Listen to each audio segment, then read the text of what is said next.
Assalamualaikum warahmatullahi wabarakatuh. Innal hamdalillah nahmaduhu ta'ala wa nasta'inu bihi wa nastaghfiruh. Nashhadu an la ilaha illallah, nashhadu anna Muhammadan 'abduhu wa rasuluh. Allahumma salli wa sallim ala hadzal nabiyil karim Muhammadin sallallahu alaihi wasallam wa ala alihi wa ashabi ajma'in kama sallaita ala Ibrahim wa ala ali Ibrahim. Allahumma barik ala habibina sayyidina Muhammadin sallallahu alaihi wasallam wa ala alihi wa ashabihi ajma'in kama barakta ala Ibrahim wa ala ali Ibrahim fil alamin innaka Hamidum Majid. Faya ayyuhal hadirun, faya ayyuhal muslimun rahimakumullah. أوصي نفسي وإياكم بتقوى الله فقد فاز المتقون. فقال تعالى يا أيها الذين آمنوا اتقوا الله حق تقاته ولا تموتن إلا وأنتم مسلمون. Hadirin dan jamaah salat Jumat rahimakumullah, marilah kita bersyukur kepada Allah Subhanahu wa taala. Pada Jumat hari ini kita diberikan banyak sekali nikmat oleh Allah Subhanahu wa taala. Mulai dari nikmat sehat, nikmat iman, waktu luang, nikmat, berbagai nikmat yang lainnya, sehingga kita bisa melangkahkan kaki kita menuju ke masjid ini melaksanakan sholat Jumat insyaallah secara berjamaah. Kemudian yang kedua, kita juga bersyukur hari ini sudah sepekan berlalu dari Idul Adha, ya. Kalau Jumat lalu 10 Zulhijjah, hari ini kita berada di 17 Zulhijjah. Kita sedang menanti saudara-saudara kita, tetangga kita, ya, pulang dari tanah suci Makkah dan Madinah. Kita berharap semoga yang berangkat haji tahun ini diberikan kesehatan oleh Allah Subhanahu wa taala, kembali ke tanah air dengan haji yang mabrur dan umrah yang makbulah. Sementara yang belum diberangkatkan oleh Allah Subhanahu wa taala, semoga diberikan rezeki oleh Allah Subhanahu wa taala, semoga juga bisa menyempurnakan rukun Islamnya ya, yang kelima ke tanah suci. Amin ya rabbal alamin. Hadirin dan jamaah rahimakumullah, tidak sampai setengah bulan lagi kita akan mengakhiri tahun 1446 Hijriah. Kita akan masuk bulan Muharram 1447 Hijriah. Dan proses hijrah ini merupakan tonggak peradaban. Kita ingat bagaimana kisah Khalifah Umar bin Khattab radhiyallahu anhu ketika mendapatkan usulan dari Abu Musa al-Asy'ari sebagai waliul Basrah, ya, gubernur atau kepala daerah Basrah waktu itu, yang mengusulkan kepada sang khalifah agar menetapkan sebuah hitungan penanggalan secara resmi dalam Islam, ya, walaupun waktu itu mereka sudah menggunakan penanggalan Qamariyah sebagaimana kita ketahui, namun ya, belum difikskan, belum diresmikan, belum dijadikan sebagai hitungan-hitungan formal. Maka ya, Sayyidina Umar segera mengumpulkan para sahabatnya dan kemudian terjadilah diskusi yang sangat dinamis, diusulkan dan mereka sepakat. Pertanyaannya adalah startnya dari mana? Ada yang mengusulkan dari kelahiran Rasulullah sebagaimana penetapan penanggalan Masehi yang dianggap sebagai lahirnya Isa alaihissalam, dan ini dianggap sebagai momentum bersejarah lahirnya seorang anak manusia yang menjadi pemimpin dunia di kemudian hari. Kemudian ada juga yang mengusulkan, ya, Amul Bi'tsah, tahun diangkatnya Rasulullah menjadi nabi. Ini juga peristiwa besar di mana baginda Rasul SAW membawa risalah dari Allah Subhanahu wa taala, yukhrijun nasa minadh dhulumati ilan nur, membawa mereka dari gelap gulitanya zaman jahiliyah menuju nurul Islam, menuju cahaya Islam. Namun akhirnya yang diterima adalah usul Sayyidina Ali bin Abi Thalib, di mana beliau mengusulkan penanggalan Islam, penanggalan Qamariyah, dimulai dari proses hijrahnya Rasulullah SAW dan kaum muslimin ke Madinah al-Munawwarah, dan mereka pun sepakat. Nah, diterimanya momentum hijrahnya Rasulullah dan kaum muslimin ke Madinah sebagai awal penanggalan kalender dalam Islam tentu bukan tanpa alasan. Karena peristiwa hijrahnya Rasulullah dan kaum muslimin ini adalah peristiwa yang sangat besar, mengubah banyak hal, baik dari sisi dakwah Rasulullah, perolehan pengikut beliau, ataupun perubahan-perubahan lainnya.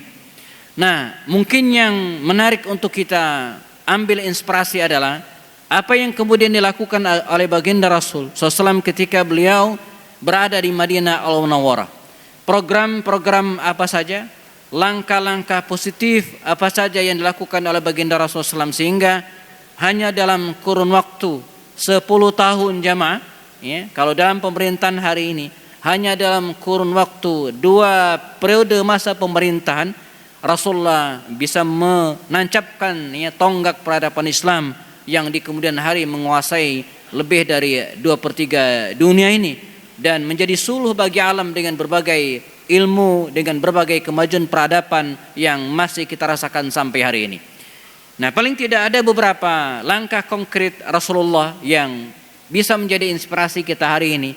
Mungkin bisa diambil sebagian besar atau mungkin semuanya.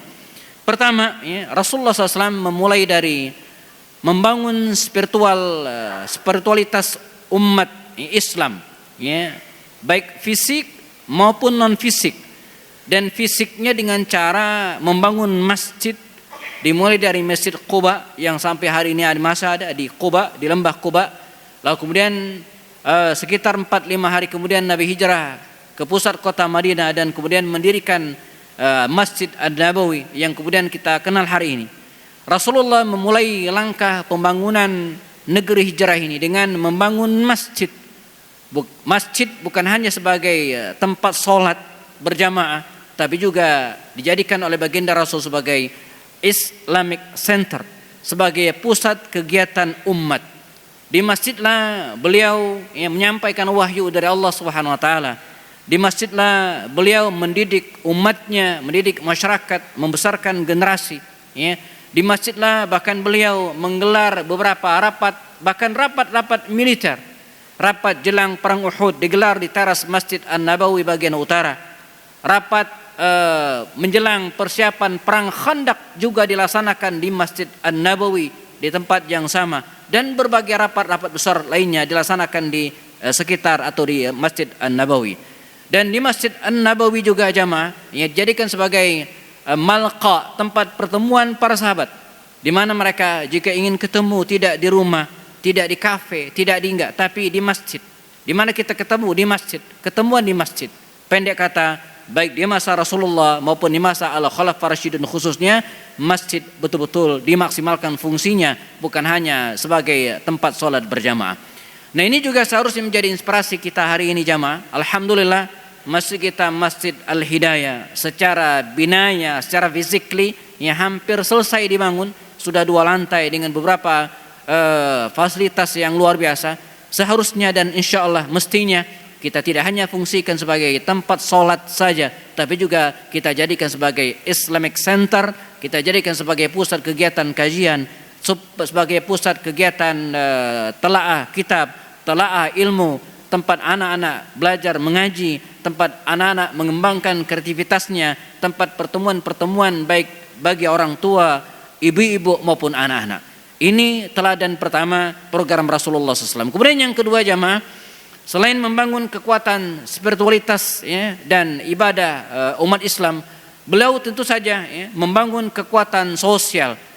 Kita ingat ketika Rasul datang ke Madinah Al-Munawwarah, salah satu PR utama Rasulullah adalah menyatukan ya, kaum muslimin, dan tak terkecuali kalangan Ansar, penduduk asli kota Madinah waktu itu. Di mana ketika Nabi datang, mereka bukan dalam keadaan baik-baik saja. Mereka bukan dalam keadaan hidup tenang, hidup nyaman, tentram, tidak. Mereka berada dalam syafa juhratin. Mereka dalam keadaan jurang kehancuran. Mereka berada dalam konflik berkepanjangan. Ya, dalam kitab-kitab sirah dikatakan, kalangan Ansar waktu itu yang terdiri dari 2 kabilah besar, Aus dan Khazraj jamaah, sedang berada dalam pertikaian berkelanjutan. 50 tahun lebih mereka berperang dalam sebuah perang yang dikenal dengan Yaumul atau perang Ba'ats ya. Perang Bu'ats ini diciptakan oleh orang-orang Yahudi waktu itu untuk mengadu domba penduduk Ansar agar mereka bertikai dan tidak memiliki kekuatan.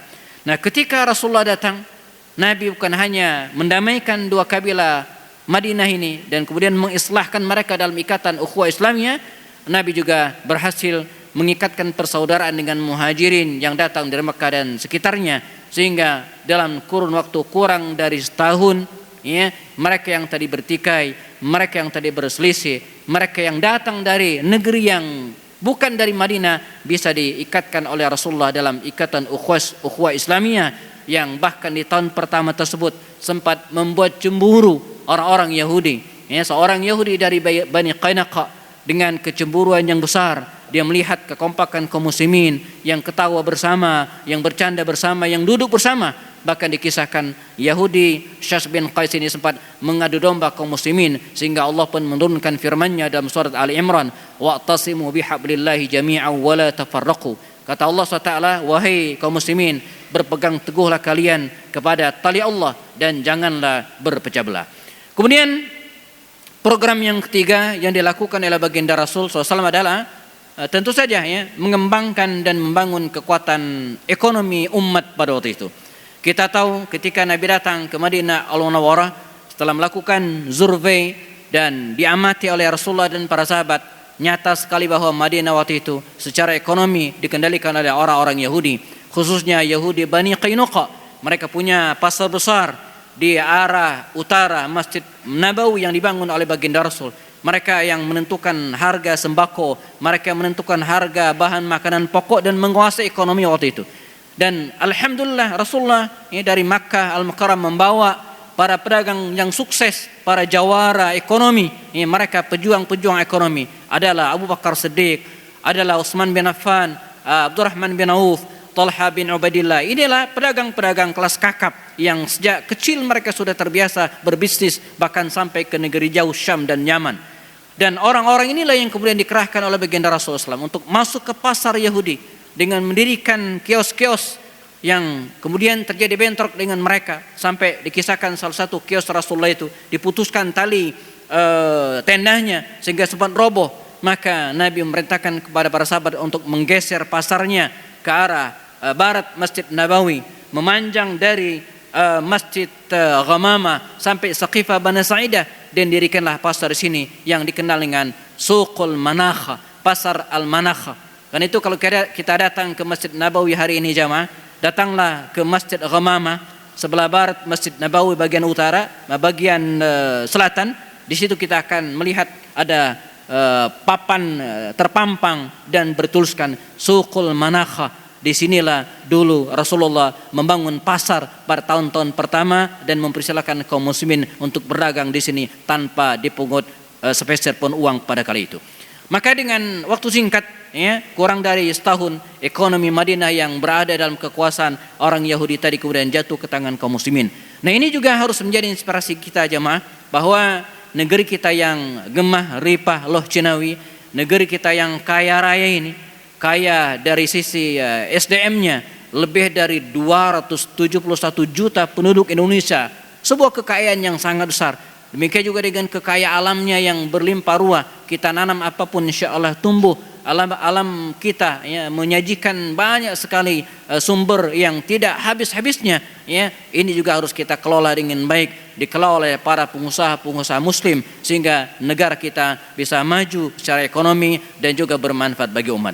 Kemudian yang berikutnya, Rasulullah, ya, membuat aturan, membuat undang-undang, membuat as-sahifah Mitsaq al-Madinah, ya, piagam Madinah, yang tujuannya jelas. Secara politis baginda Rasul ingin menempatkan dirinya di Madinah sebagai penduduk yang legal, ya. Jadi undang-undang Madinah itu, ya, melegalkan kehadiran Rasulullah. Beliau tahu bahwa kehadiran Rasulullah tidak semua disukai oleh penduduk Madinah, baik secara terang-terangan maupun secara sembunyi-sembunyi. Orang Yahudi secara terang-terangan menyatakan ketidaksukaan mereka terhadap Rasulullah di Madinah. Orang-orang munafik secara diam-diam, ya, menyatakan ketidaksukaan mereka terhadap Rasulullah di Madinah. Sementara di ujung sana ada orang-orang kafir Quraisy yang terus berusaha untuk mengancam Rasulullah agar terusir dari Madinah Al-Munawwarah. Karena itu Nabi dan kaum muslimin, keberadaan mereka di Madinah harus legal, harus sah, tak bisa diusir. Maka Nabi menggagas undang-undang yang bisa menaungi keberadaan Rasulullah dan kaum muslimin di Madinah Al-Munawwarah. Bahkan bukan hanya itu, undang-undang Madinah yang digagas oleh Rasulullah bukan hanya bisa menaungi secara politik dan legalitas, namun juga bisa mengusir orang-orang yang kemudian berkhianat terhadap perjanjian tersebut, sehingga dalam waktu yang tidak lama Rasulullah kemudian bisa menguasai kota Madinah Al-Munawwarah. Nah, ini juga sekiranya yang bisa kita lakukan di Indonesia khususnya, karenanya ketika kita memiliki aset semisal masjid ini, jadikan masjid kita ini sebagai masjid yang legal. Kalau belum selesai urusan surat menyuratnya, urus segera. Ya, kalau kita punya kendaraan, ya, pastikan kendaraan kita legal. Dan di samping itu juga nampaknya kita harus juga mengirimkan sebanyak mungkin orang-orang soleh ke panggung-panggung kekuasaan, baik legislatif maupun eksekutif, karena disitulah undang-undang dibuat dan disahkan. Semoga kita bisa mengambil inspirasi dari langkah-langkah konkret baginda Rasul ini untuk kemudian kita terapkan hari ini di negeri kita, di tempat kita, dengan cara kita sesuai dengan kemampuan kita, sehingga negeri Madinah yang didirikan oleh baginda Rasulullah SAW-nya bisa kita teladani dan bisa kita contoh, khususnya di negara kita Indonesia ini, insyaallah. Amin ya rabbal alamin. Barakallahu li wa lakum fil Qur'anil azim wa nafa'ani wa iyyakum bima fihi minal ayat wa dzikril hakim wa taqabbalallah minni wa minkum tilawatahu innahu huwas samiul alim. Alhamdulillahi wa kafah. Ashhadu an la ilaha illallah. Ashhadu anna Muhammadan abduhu wa rasuluhu al-Mustafa wa ala alihi wa ashabihi wa mawalah. Ashhadu an la ilaha illallah. Ashhadu anna Muhammadan abduhu wa rasuluhu la nabiyya ba'dah. Allahumma salli wa sallim ala habibina wa syafi'ina Muhammadin sallallahu alaihi wasallam وعلى آله وأصحابه أجمعين كما صليت على إبراهيم وعلى آل إبراهيم اللهم بارك على حبيبنا وشفيعنا محمد صلى الله عليه وسلم وعلى آله وأصحابه أجمعين كما باركت على إبراهيم وعلى آل إبراهيم في العالمين إنك حميد مجيد. فيا أيها المسلمون فيا أيها الحاضرون رحمكم الله أوصي نفسي وإياكم بتقوى الله فقد فاز المتقون. فقال تعالى يا أيها الذين آمنوا اتقوا الله حق تقاته ولا تموتن إلا وأنتم مسلمون. وقال تعالى أيضا يا أيها الذين آمنوا اتقوا الله ولتنظر نفس ما قدمت لغد واتقوا الله إن الله خبير بما تعملون. Hadirin dan jamaah salat Jumat rahimakumullah, sebelum kita sempurnakan khutbah Jumat pada siang hari ini, sedikit khatib ingin menambahkan bahwa apa-apa yang dilakukan oleh baginda Rasulullah SAW 1446 tahun yang lalu sudah lama memang, bukanlah sebuah kisah dongeng sebagaimana kita membaca cerita tentang Malin Kundang, sebagaimana kita membaca cerita tentang Batu Patangkup atau membaca kisah yang lainnya, ya. Namun sejarah hidup baginda Rasulullah adalah sejarah fakta yang seharusnya memberikan inspirasi kepada kita. Dan inilah manfaat yang kita belajar sejarah, ya, agar kita bisa mendapatkan spirit, ya, untuk masa-masa yang akan datang. Allah SWT mengatakan dalam firman-Nya, ya ayyuhalladzina amanu taqullaha wal tanzur nafsum ma qaddamat lighad. Walaupun ayat ini secara umum ditafsirkan oleh para ulama dengan makna bahwa kita harus, ya, wal tanzur nafsun, setiap jiwa melihat, ya, ma qaddamat, apa-apa yang telah dilakukan di dunia, lighat, untuk nanti di akhirat. Ini tafsiran umum surat Al-Hasyr ini. Namun, ya, secara bebas kita juga bisa mengambil spirit dari ayat ini tentang sejarah, bahwa Allah, ya, memberikan spirit kepada kita agar wal tanzur nafsum ma qaddamat lighat, kita melihat apa-apa yang telah dilakukan pada masa-masa ma qaddamat, yang telah lalu kita perhatikan, kita baca. Ibarat kita naik kendaraan jamaah, tak salah sesekali kita melihat kaca spion, kita melihat kaca depan untuk melihat di belakang, jangan sampai ada kendaraan yang membahayakan kita dan seterusnya, ya. Sesekali kita melihat ke belakang, lighat, ya, untuk masa yang akan datang. Karena, ya, tidak sedikit dari untayan, lembaran-lembaran sejarah itu kemudian berulang untuk masa yang akan datang.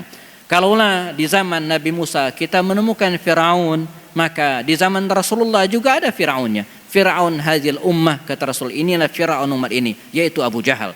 Dan tidak mungkin atau tidak salah juga kalau hari ini kita menemukan Firaun juga, tentu dengan wajah yang berbeda, tentu dengan bentuk yang berbeda, tapi mungkin dengan sifat dan karakter dan bahkan kekejaman yang lebih dari itu.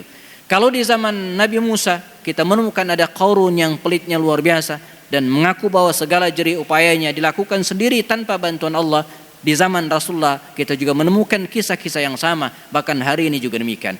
Peristiwa juga demikian. Kalaulah Nabi Yusuf alaihissalam dikisahkan dalam riwayat pernah dibuang oleh saudaranya ke sumur, kemudian dijual ke para pedagang, dan kemudian belakangan menjadi seorang penguasa, menjadi seorang wazir, kira-kira demikian, menjadi pendamping raja, menjadi menteri yang memberikan atau bisa menentukan banyak hal di Mesir pada waktu itu. Lalu kemudian saudara-saudaranya datang dan mereka pun dimaafkan, diampunkan oleh Yusuf alaihissalam. Maka hal yang sama juga berulang di masa baginda Rasul, di mana Nabi pernah diusir dari kota Makkah, diambil hartanya di Makkah, dan kemudian pada peristiwa Fathu Makkah Nabi datang lagi ke Makkah dan berbondong-bondong orang-orang yang telah mengusirnya tadi mendatangi beliau. Maka Rasulullah tahu bahwa sejarah itu berulang, dan Nabi pun mengatakan kepada mereka yang telah mengusirnya, mereka yang telah mengambil hartanya, apa kata Rasul? Saya akan mengatakan apa yang disampaikan oleh Yusuf alaihissalam kepada saudara-saudaranya. Kisah berulang, Yusuf diusir, Nabi diusir, dan kemudian suatu saat Nabi berjaya, Yusuf berjaya, orang-orang yang mengusirnya kemudian datang dan sama-sama dimaafkan. Saya akan mengatakan apa yang disampaikan oleh Yusuf kepada saudaranya. Apa yang disampaikan dalam Al-Quran, Allah mengatakan la tasriba alaikumul yauma, tidak ada balas dendam hari ini, tidak ada hasad dan dengki hari ini. Izhabu wa antum mutalaqa, dan pergilah kalian bebas. Demikianlah sejarah jamaah. Itulah pentingnya kita mengkaji sejarah agar bisa mengambil inspirasi untuk masa-masa yang akan datang, dan sejarah yang paling autentik, yang paling bermakna, yang paling inspiratif adalah sejarah Rasulullah SAW, tak terkecuali ketika beliau membangun kota Madinah Al-Munawwarah. Jamaah, marilah kita sempurnakan dengan doa. Semoga Allah SWT memberikan kesehatan kepada kita, sehingga hari-hari ini, yaitu hari-hari yang masa akan datang, akan lebih baik daripada hari-hari yang telah lalu, insyaAllah. Amin ya rabbal alamin. A'udzubillahi minasyaitonir rajim. Bismillahirrahmanirrahim. Allahumma ighfir lil muslimina wal muslimat wal mu'minina wal mu'minat al ahya minhum wal amwat, innaka sami'un qaribun mujibud da'wat wa ya qadiyal hajat. Allahumma rabbana zalamna anfusana wa illam taghfir lana wa tarhamna lanakunanna minal khasirin. Allahumma arzuqna ziyaratal masjidil haram. Allahumma arzuqna ziyaratal masjidil haram. Allahumma arzuqna ziyaratal masjidil haram.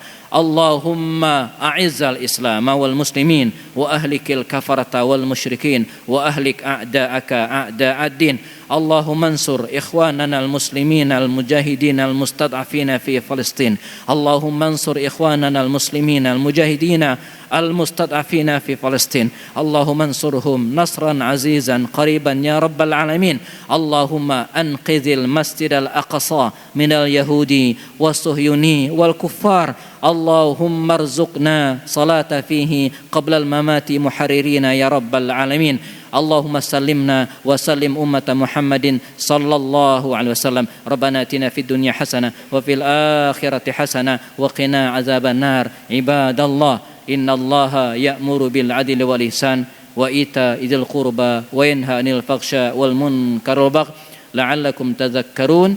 Wadhkurullaha al-'azim yazkurkum was'aluhu min fadli yu'tikum wa la dzikrullahi akbar. Aqimis shalah.